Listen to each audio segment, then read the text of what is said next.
bonjour à tous. Zapper, je vais essayer de parler un petit peu fort parce qu'on a eu le Mistral, je crois que ça s'appelle comme ça, qui s'est levé cette nuit. On l'avait déjà eu il y a quelques jours. Je me trouve en compagnie de Nathalie, que je connais depuis des années. Tu étais dans les premières que j'ai connues sur les réseaux sociaux, en même temps que Patrick Fillette, etc.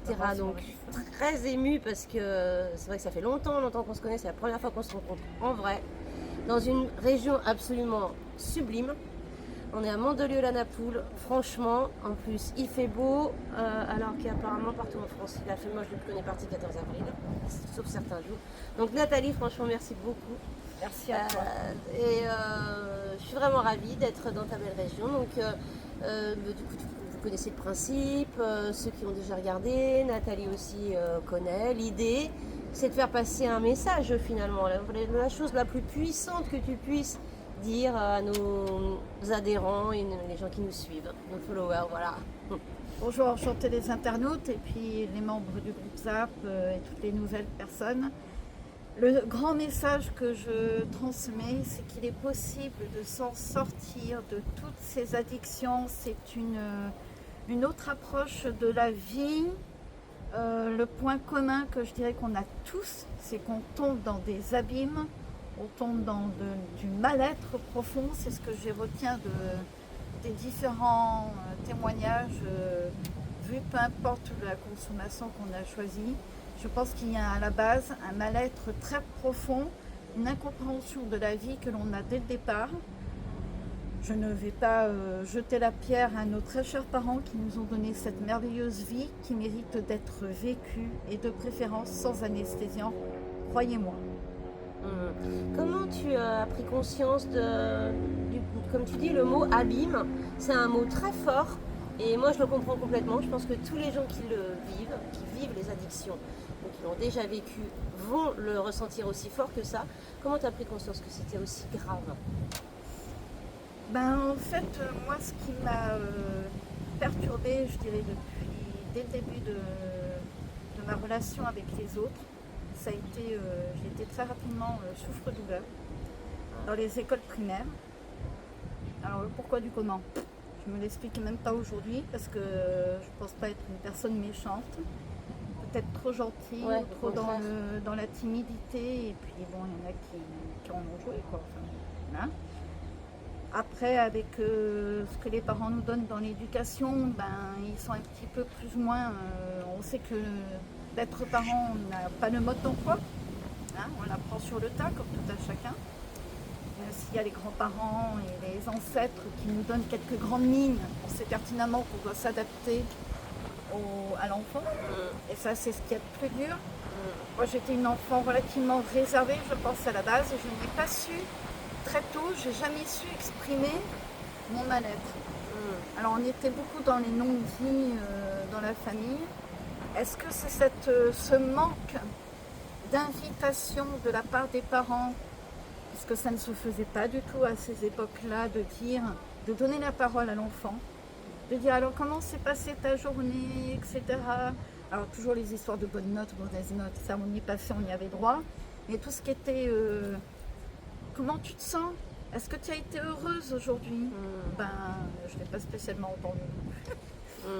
Il y a un petit peu des mots magiques comme ça que j'ai, franchement, au plus profond de ma mémoire, je n'ai pas spécialement ressenti ce genre de dialogue. Et quand il y a eu des incompréhensions dans mon relationnel humain et pas qu'avec mon entourage proche, avec les amitiés que j'ai eues, le peu d'amitié d'ailleurs, parce que c'était pas évident, déjà il y avait un mal-être. Je me suis dit, mince, j'ai pas le bon code, j'ai pas le bon comportement. Faut-il que je tape pour avoir des amis? Faut-il que j'embrasse pour avoir des amis? Je n'ai pas compris par où il fallait que je passe pour que ça soit transmis. Bon, après, voilà. Et j'ai passé des années d'école comme ça, je m'étais mise du coup dans une bulle artificielle, on a dit, enfin artificielle, et que j'étais pas dans la caution, loin de là, une bulle naturelle où je me suis créé mon propre monde. Et après, c'est l'alcool, toi, c'est l'alcool. Alors Nathalie, que après, tu il y as a eu consommé. l'alcool qui est venu, donc je précise quand même que je suis enfant de père alcoolique à la base. Donc, alors tout ce que je vais vous dire, c'est purement du témoignage, du vécu. Il n'y a aucun côté médical avéré. Moi, c'est par rapport à ce que j'ai ressenti, etc. Je pense qu'il y a eu des pistes qui n'ont pas été explorées, dans le sens où je pense que très tôt, on doit être quand même sans pour autant être dans l'enfant roi, dans l'éducation de l'enfant roi, parce que là, ça fait complètement l'effet inverse qu'a fait entre autres mon frère par rapport à mon neveu. Ça a été une catastrophe, il est quand même tombé dedans. Donc ça, c'est pas bon non plus, mais il faut le fameux curseur et le fameux juste milieu qu'on a beaucoup de mal à trouver, quel que soit le domaine qu'on doit aborder, et de dire, bon, des mots simples pour ça, mais bon, voilà. Donc c'est juste une parenthèse sur le début de ma vie. Et du coup, ça a amené effectivement tout ce qui est émotion. Les émotions, je n'ai pas su les dire. Quand j'étais pas bien, je n'ai pas su le dire, puisque justement, je voulais faire plaisir aux parents. Je voyais que les parents étaient contents quand on disait que tout allait bien, alors qu'en fait, il y avait des choses qui n'allaient pas. On a basé notre début de vie sur du mensonge aussi. Et c'était peut-être pas si bon que ça, parce que les parents, à partir du moment où l'enfant dit que ça va, il ne va pas aller chercher plus loin. Ils ont leurs choses à faire aussi. Je pense qu'il y a une histoire de dialogue à instaurer, de creuser un petit peu. Hyper important, la communication. La communication, c'est vraiment une fois de plus, ouais. Je pense aussi. Pour nous les addicts, c'est vraiment l'outil le plus important finalement. Et avoir les bons mots aussi, parce qu'il y a une forme de justesse de mots, d'intonation. Genre, ça s'est bien passé ta journée? Genre, limite, tu me la poses, mais t'en as rien à foutre si ça s'est bien passé ou pas. Ça, il y a façon et façon. Et ça prend. Enfin, ça prend. Moi, c'est ce que je suggérerais par rapport aux quelques pistes pour permettre aux enfants de savoir qu'est-ce que c'est que le bonheur. Puisqu'on dit que le bonheur, c'est chaque instant de vie que je découvre adulte. Bon, mieux vaut tard que jamais, on dit, les proverbes. Voilà. Mais si on peut éviter de tomber dans ces fameux abîmes, machin, et de ces souffrances qui m'a fait amener à la béquille, qui a été l'alcool. Voilà, parce que bon, j'ai eu l'alcool qui a été omniprésent. Il y a eu mon père est tombé dans l'alcool mondain, ce qu'ils ont appelé à l'époque l'alcool mondain. Bon, c'est vrai que c'était à travers le travail, donc ça n'a pas empêché non plus que ça aidait pas mal la famille. Maman non, c'était relativement raisonnable. D'ailleurs, au bout de 2 verres, elle a stoppé naturellement, parce qu'après ça lui faisait mal à la tête. J'aurais peut-être dû avoir mal à la tête, mais je n'ai jamais eu mal à la tête. Et donc moi, j'ai eu un grand moment de déception à la base. Ça a été quand j'ai découvert que le père de ma fille m'a trompée. Et moi qui suis dans une fidélité hors norme, puisque les contes de fées, moi j'étais bercée là-dedans. J'y croyais dur comme fer. Et malheureusement, le père que j'ai choisi pour ma fille, à un moment donné, il a été volage et j'ai eu la preuve par 9 que c'était... Et ça m'a anéanti parce que, déjà à la base, ma mère particulièrement n'était pas trop pour que je me mette avec ce jeune homme. Elle me disait, il n'est pas du même milieu social que toi. Qu'est-ce que j'en ai à faire? Ce qui compte, c'est de montrer. En plus, j'étais lycéenne à l'époque. J'ai dit, on peut très bien évoluer dans des différents milieux sociaux. Il suffit d'avoir les mêmes objectifs, la même ligne de conduite de vie. Je peux vous dire que ça fonctionne. Ça, j'en suis. D'ailleurs, j'ai eu des couples. J'ai connu des couples à qui ça a fonctionné. Tout à fait. Et du coup, ça a fait les mots de ma mère ont fait l'effet inverse. J'ai eu très envie de lui prouver, non, ta très chère cadette Nathalie va te prouver le contraire. Mais manque de bol, monsieur n'a pas suivi derrière. Voilà. Et donc du coup, ça a été complètement autre chose qui a fait que ça a foiré. C'était par rapport à son infidélité. Et combien de temps de dérive, entre guillemets, je sais pas quel mot alors ça a été, effectivement, je pense que je peux dire que j'ai eu l'alcool progressif. Oui, parce qu'au début, forcément, c'est bien. Mais très Sinon, on rapidement. tomberait pas dedans, quoi. Alors c'est le côté euphorique, moi qui Ouais. m'inquiète parce que déjà, je n'en aimais pas le goût. Oui, bah, comme moi. Comme beaucoup, en fait. Alors, boîte de nuit, whisky, ça a été mon élixir fétiche. Oui, surtout que l'ambiance boîte de nuit, c'est pareil, c'est Voilà. pas top. En fait, en vrai. Alors j'ai dit, effectivement, le whisky m'a tout de suite, ça a été son côté euphorique. Ouais. Très rapidement, je savais que je ne consommais pas l'alcool comme tout le monde, quand mon entourage, que ce soit amical ou familial, n'en était qu'un seul, j'étais déjà mon troisième. Ouais, oui. Déjà, ça, je savais que je ne consommais pas l'alcool comme tout le monde. T'as Mais- senti tout de suite que ce serait un produit problème? Oui. Ouais, Alors, comme moi. problème, peut-être pas, mais en tout cas, une béquille, pas un alcool, pas un produit festif, pour le coup. Parce que dans le commun des mortels, on dit produit festif. Non. Moi, je savais que j'allais m'en servir de soupape très rapidement. Très rapidement. Et ce côté émotionnel qui m'a anéanti, qui m'a complètement déstabilisée de l'intérieur, j'ai eu comme mon château de cartes qui s'est complètement écroulé. Autour de moi, je n'avais personne pour me confier, pas d'amis, pas de copines, parce qu'on ne parlait pas spécialement de ça à l'époque. Je n'avais pas spécialement envie de dire mes malheurs aussi. Ouais. Je n'ai pas appris à dire mes malheurs. Pas de professionnel, t'allais pas Ah bah là, j'étais spontanément voir j'étais quelqu'un. lycéenne, hein. J'étais à peine Ah oui. jeune adulte. Très tôt. J'avais eu un contrat d'1 an dans une société, puisque à l'époque j'étais sur Marseille, la Connex, très belle expérience, mais là j'arrivais à jauger de toute façon. Ça se voyait pas trop professionnellement. Après je suis tombée au chômage, après je suis tombée enceinte, et c'est là où ça s'est dégradé avec la relation du père de ma fille. Et là, le soir, je dirais, que je me suis autorisée, après la journée, mon alcool récompense, ça a été fini pour moi.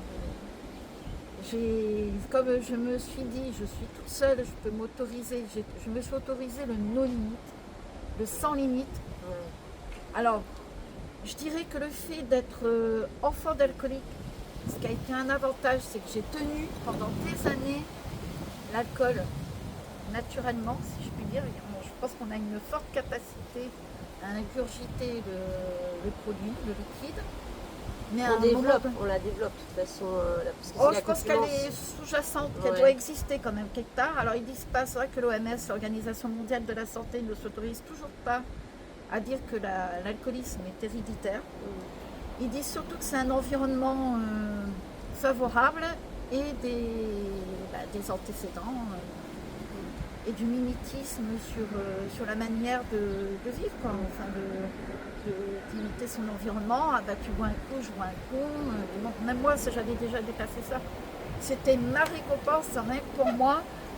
La journée s'était bien passée, elle s'était moins bien passée. Chez ma béquille, le soir en rentrant, je peux me vider l'esprit, je parlais à ma bouteille. Ouais. Je parlais à ma bouteille. Quand j'étais en colère, je parlais à ma bouteille. Quand j'étais contente, je parlais à ma bouteille. Et quel déclic, du coup, si on peut parler, Alors, certains n'aiment pas le mot déclic. Moi, je sais que j'en ai eu déclic, un. on mais, essaye de trouver un terme Oui, que tout le monde puisse comprendre. Et en fait, c'est très difficile à comprendre puisque comme tout à chacun, on évolue de façon différemment face à l'alcoolisme. On a consommé à des rythmes différents, on l'a consommé de façon différente, on tombe dans la dépendance d'une manière différente. Donc il n'y a pas effectivement une solution miracle, ni... Moi, ça a été l'épuisement de mon corps qui m'a alertée. Alors j'ai eu des comas éthyliques, mais à gogo, ça ne m'a pas su. J'ai eu peur, j'ai eu des peurs, mais tu dis on continue. Je suis levée le matin, prête à aller travailler, c'est pas ça qui m'a arrêtée. Coma éthylique à gogo. Alors par contre, ce qui me plaisait moins, c'était les tremblements. J'aimais moins, parce que je me suis dit ça va se voir socialement. Et là, ça a commencé à tiquer. Et au final, ce qui m'a alertée, ça a été l'épuisement de mon corps. Il n'en pouvait plus physiquement et psychiquement. J'étais dans le manque. J'ai toujours été dans le manque. J'ai essayé seule, mais je n'y suis pas arrivée. J'ai essayé 15 jours, mais après, il y a les tremblements qui revenaient de plus belle. Et il y avait ce manque du produit, de se sentir d'une certaine manière insoutenable. n'ai pas pu. Et du coup, le jour J, c'est venu. J'ai pu. T'as pu J'ai s'envoler comme ça, t'as vu qu'il fait du bruit là. Ah, merde. Absolument. J'ai senti que c'était le moment. Ouais. Épuisement physique et psychique. J'ai dit Nat, il est grand temps. Et j'ai opté directement pour la cure. Alors la grande chance que j'ai eue, c'est que j'étais dans une chambre toute seule. Et aussi étonnamment que cela puisse être, je me suis sentie libre alors que j'étais dans un endroit enfermé, mais je savais que j'étais au bon endroit pour du mieux pour moi. Est-ce qu'on peut faire la suite dans l'autre environnement qu'on avait choisi? Absolument. Ah, parce que ça va être chouette. Naturel. Voilà. On se retrouve encore avec Nathalie. Voilà, on trouvait ça vraiment tellement chouette, tellement sympa. Enfin, tous les endroits sont jolis ici de toute façon. Donc Nathalie, pour terminer cet entretien très puissant, qu'est-ce que tu pourrais dire aux personnes suite à ta cure, enfin tout ce qui s'est passé pour toi depuis? Il y a tellement de choses. Énormément de choses. J'ai eu ma vie qui a changé à 360 degrés. Bon, ça n'a pas été de tout repos. J'ai eu pendant 11 années de silence avec quand même le reste de ma famille qui m'a été nécessaire de réaliser pour continuer mon rétablissement. Parce que je m'étais rendu compte que ma famille, mon entourage familial était toxique. Ça, c'est hyper important d'en prendre conscience. J'ai pas eu le choix, j'ai senti qu'il fallait que je m'en éloigne pour que mon rétablissement puisse avoir une bonne assise. Et c'est ce que faut pas hésiter, faut surtout, et je travaille, là j'ai travaillé surtout dernièrement sur les peurs. La peur de l'inconnu, beaucoup de choses font peur, et je vous garantis que de gagner sur ces peurs vous fera avoir quelque chose de formidable derrière. Pour vous, toujours du mieux pour vous. Qu'est-ce que je peux dire là-dessus? Après moi j'ai travaillé beaucoup mon mental. Je tiens à préciser aussi que la pathologie, moi je n'ai eu que cette pathologie, l'alcoolisme qui est déjà un gros morceau. Je suis ni bipolaire, ni schizo, toutes les autres maladies. J'ai eu cette chance-là d'avoir que ça à travailler. Est-ce qu'il y a un gros morceau sur le plan émotionnel et tout le reste? Et sincèrement, il faut croire en soi. Croyez en vous, la vie est en vous. Les accomplissements. Et les accomplissements qui sont la preuve. Alors le premier, c'est si vous souhaitez connaître le C'est quand même pas rien, détail, hein. C'est quand même hyper important. le C'est détail un pas petit tout peu le monde plus capable de de faire une mon chose pareille. autobiographie alcoolique. Et si vous voulez me connaître ma vie, par où je suis passée, quelle a été ma façon de gérer. Donc là, c'est pour l'association ZAC que j'offre cet ouvrage qui vous donnera des pistes. Parce qu'il faut tout essayer. Je vous en supplie, toute personne, quelle que soit la maladie, il faut tout essayer. N'hésitez pas. Ça ne marche pas, c'est pas grave. On essaye autre chose. Vous revenez, la persévérance paye. J'en ai des frissons à vous le dire. Je vous le garantis, moi c'est le message que je transporte le plus. Donc là c'est pour connaître ma vie un peu plus en détail, parce qu'on ne va pas en revenir. Ce qui est important, c'est aujourd'hui sans anesthésiant, sans rien. Là je suis brute de pomme, authentique, je vous le dis. Merci beaucoup. Donc ça c'est offert. Et la deuxième, alors ce livre, depuis décembre 2023, moi je suis auto-éditrice. Ça faisait quelques années que j'écrivais. Cette intrigue, alors c'est plus qu'une intrigue pour moi policière, c'est la concrétisation que ma créativité a refait surface depuis que j'ai fait un gros travail de fond sur mon mental. Ce n'est que du mental, on peut y arriver, mesdames et messieurs, nous pouvons y arriver, rien que par du mental. La cure a été un tremplin pour moi, car ça m'a permis de nettoyer tout mon corps des molécules de l'alcool qui sont toxiques. Je ne pouvais pas faire autrement en ce qui me concerne, je parle bien que de moi, je ne dis pas c'est l'unique solution, et des groupes de parole. Moi je sais que depuis que j'ai pu libérer ma parole, que j'ai pu m'exprimer et savoir comment exprimer les mots sur des mots, on les dit bien souvent, c'est toute la difficulté, et là je peux vous garantir que là vous êtes dans une autre dimension. et que la vie, vous la comprenez de mieux en mieux, pourquoi ça vaut vraiment le coup de vivre sans anesthésiante. Il y a quelques longueurs de pirogue, donc c'est inspiré. Alors ma vie, oui, un petit peu, parce que ça a été, moi je suis née au Cameroun, à Yaoundé. Hop, c'est tombé, c'est pas grave, c'est l'émotion. Ce n'est que l'émotion. Et ça, c'est la concrétisation que j'ai toujours rêvé quelque part d'avoir des demi-frères et des demi-sœurs africains. Mais complètement utopique.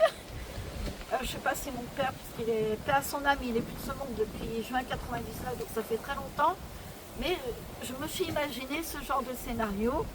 Et c'est vraiment une concrétisation comme quoi, quand on revient à ses sources, c'est en soi. C'est en soi qu'on peut sortir de ces abîmes. Les abîmes, c'est nous, et on est artisans de notre vie. Nous sommes vraiment artisans de notre vie. Et c'est avec ces derniers mots que je terminerai cette vidéo. N'hésitez pas surtout je commente à partir de lundi, je suis à nouveau sur les réseaux sociaux. N'hésitez pas à poser des questions. Surtout, n'ayez pas peur du nouveau. L'inconnu fait peur et c'est normal. Mais il faut y aller. Car au bout d'un moment, on en a marre d'en avoir marre. C'est ce que j'ai un peu eu aussi. Je stagnais, j'étais dans une phase de stagnation. Voilà, j'étais dans le brouillard total. Croyez-moi, tout le monde a sa solution pour se sortir de ces anesthésiants et d'avoir une belle vie. Chacun mérite sur cette planète d'avoir une belle vie. Merci Nathalie, c'est vraiment hyper intéressant et vraiment très gentil à toi. Donc tes livres sont disponibles sur Amazon. Pour les gens de l'association ZAP, seulement sur Angers, on pourra les prêter, parce que j'ai une bibliothèque, hein, tu sais, j'ai acheté beaucoup de livres, voilà. Mais sinon, c'est sur Amazon et on va les découvrir avec grand plaisir. Voilà. Et on te remercie beaucoup pour tous ces messages. Transmission du message, n'hésitez pas à changer de vie. S'il vous plaît, je vous en supplie. Merci Nathalie, merci beaucoup.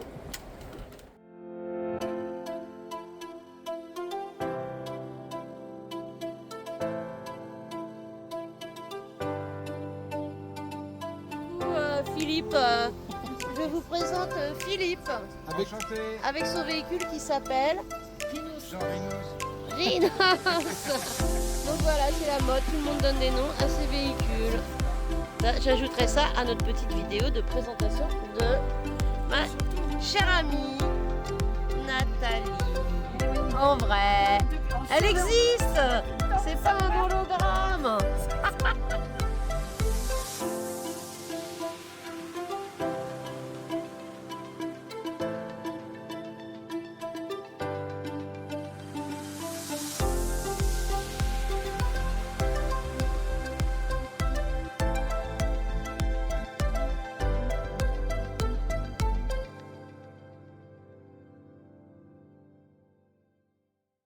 Profitez bien. Hein. Vous aussi. À l'année prochaine à Angers. Au revoir. Au revoir.